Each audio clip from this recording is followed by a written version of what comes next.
and then they pay you for your next 2 weeks or your vacation or what have you. And that's totally acceptable. Everyone accepts that. Now, you don't have to have done something wrong. It could be a downsize. It could be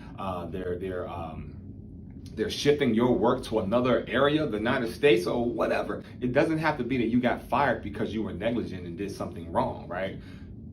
Yet the results are still the same. Someone can tell you on a Friday, you're about to go to happy hour, about to go hang out with your children or your family, and someone says, come to my office. And they give you a box and they tell you to take everything that you have and you put them in that box. This is your last day.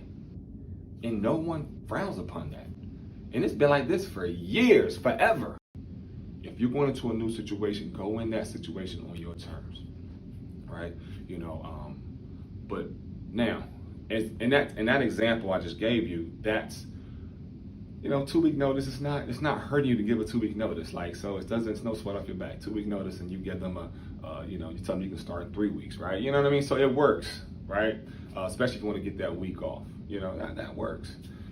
Now, back to the point of how companies just lay you off on a Friday, no notice of anything,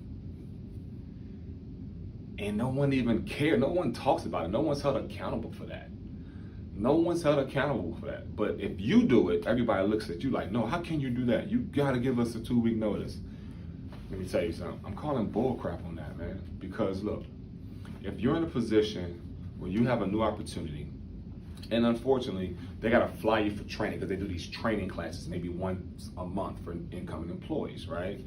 And the training class is coming up that next week, for example, because the next one's not going to be until the following month. In those circumstances, you might have to, get up out of there in a week or less, right? Because you got to remember, you got to do what's best for you. It's crazy.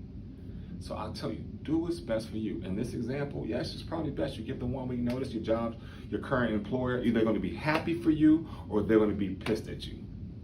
It is what it is. I've seen it work both ways. I've seen it where a client has to, candidate has to start a new job right away for various circumstances, not because of pressure, because maybe their training schedule was on a certain, time frame, and it is what it is, And the losing company is like, oh man, we totally understand, just let us know if we can help you wrap some things up.